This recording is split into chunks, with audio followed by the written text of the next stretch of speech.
स्वागत, वंदन और अभिनंदन आपका मेरे चैनल देव दीक्षित सॉन्ग्स पर। ये कृषि का दूसरा भाग जो हम पढ़ रहे थे कि भारत में कृषि, उसका दूसरा भाग।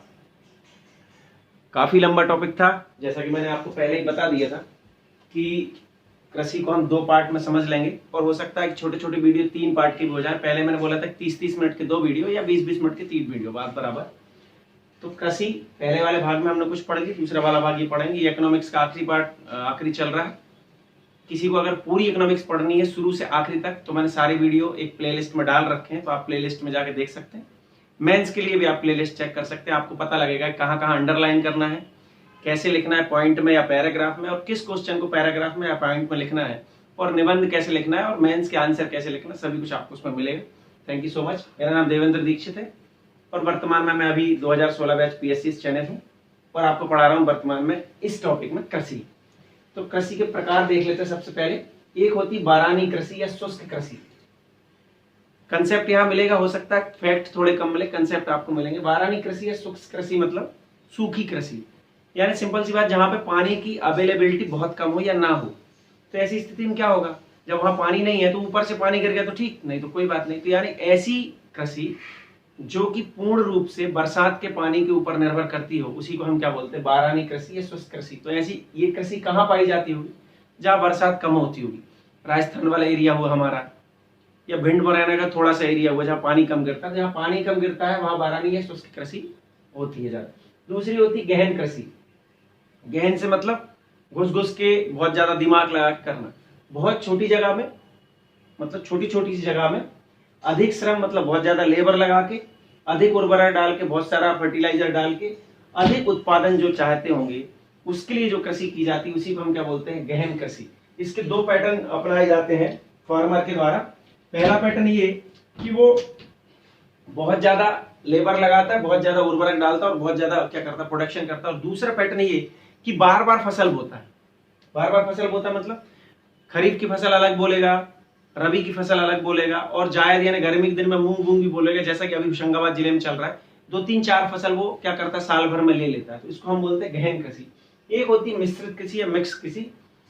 इस एग्रीकल्चर के 2 हैं। एक तो वो कृषि जिसमें आदमी फसल के उत्पादन के साथ साथ पशुपालन भी करे, मछली पालन करे, या अपने खेत के आसपास क्या कर ले, फार्म हाउस बना ले, उसमें मुर्गी पालन करे, तालाब बना ले, उसमें मछली पालन करे, या कोई डेयरी खोल ले।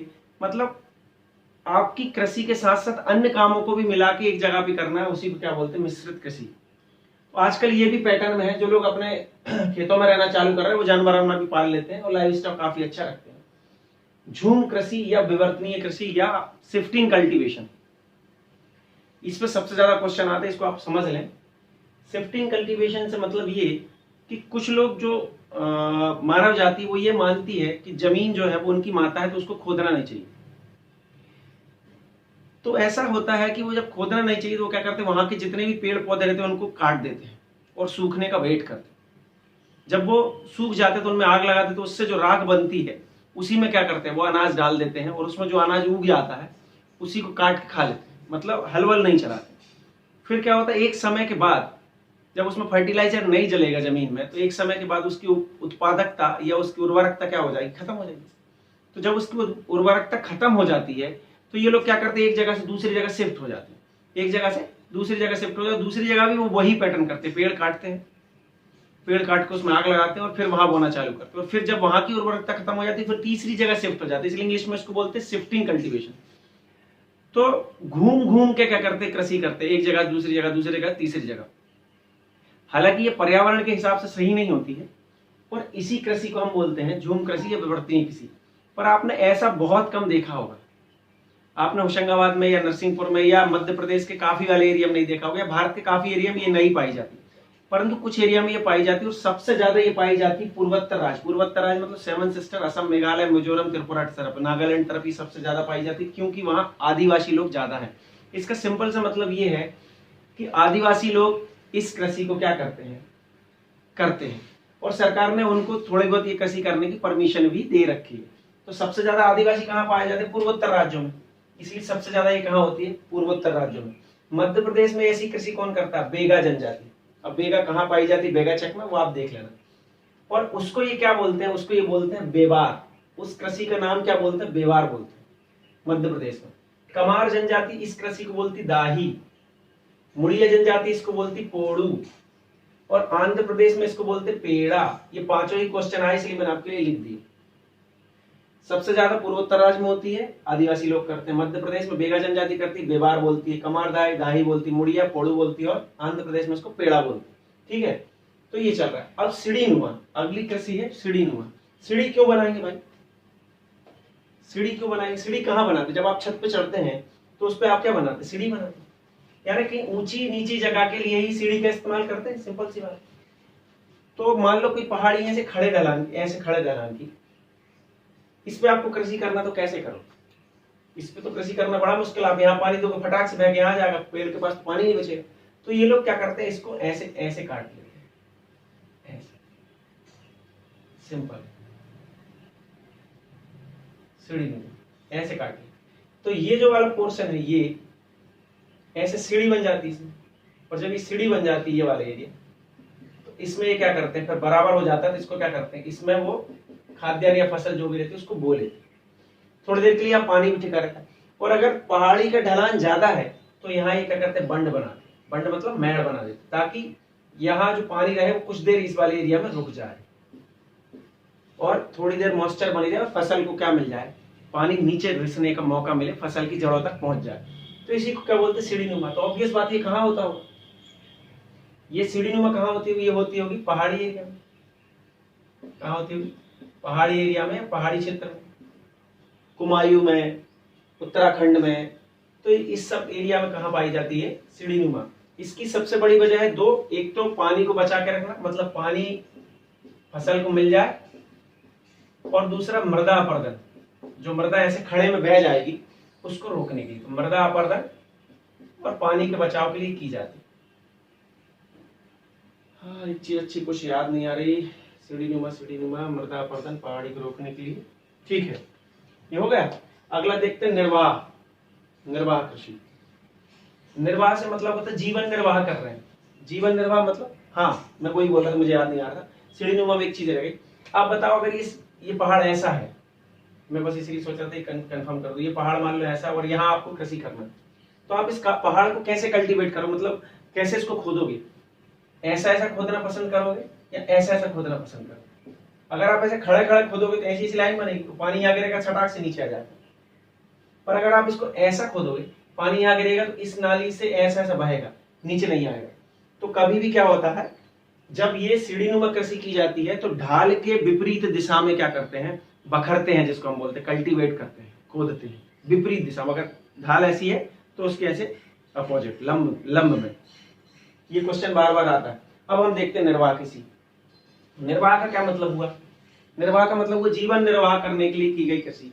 छोटे छोटे लोग रहते हैं, गरीब लोग रहते हैं, तो वो क्या करते हैं, उतनी ही जगह में कृषि करते हैं या उतनी ही उनके पास जमीन होती है जिसको वो बेच के अपना जीवन निर्वाह कर ले, उससे कोई एक्स्ट्रा इनकम उनको समझ में नहीं आती, तो उसको बोलते हैं निर्वाह कृषि।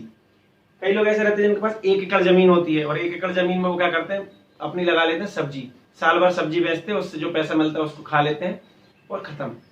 उसको ही बोलते हैं निर्वाह कृषि, और इस टाइप से बहुत लोग करते हैं। अब एक जैविक कृषि, या इसको हरित कृषि भी बोलते हैं, ग्रीन कल्टीवेशन।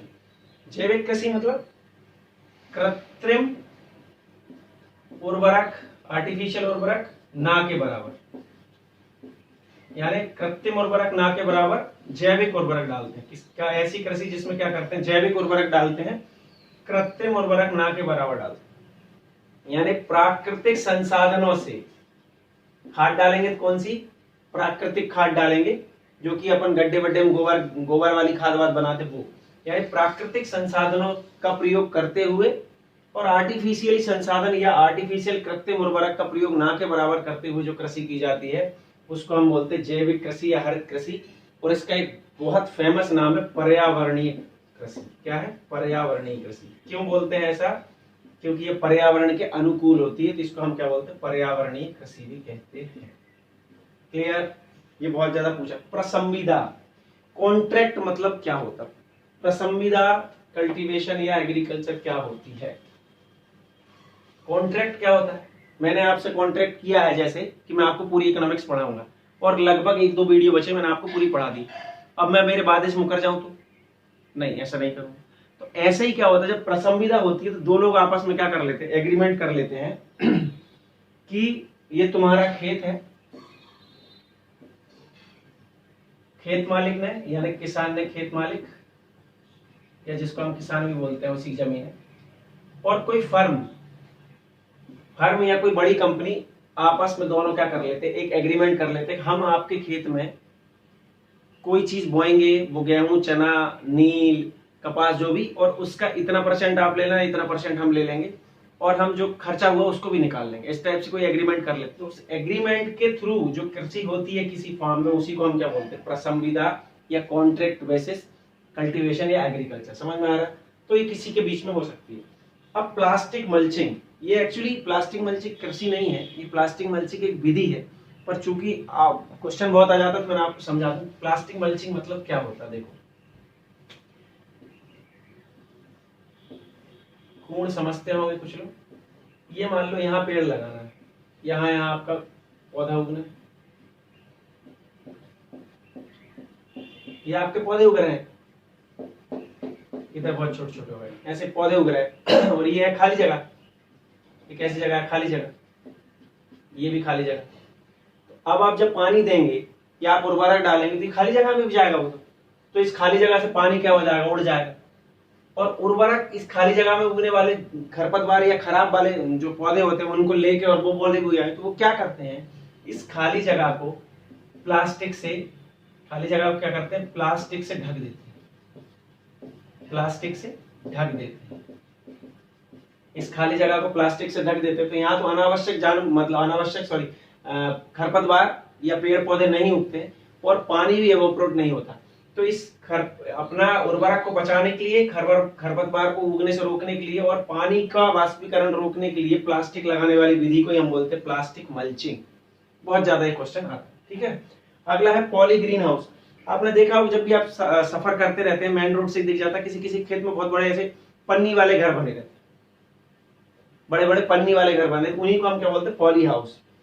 और एक सरकार इसमें अच्छा खासा क्या कर रही है,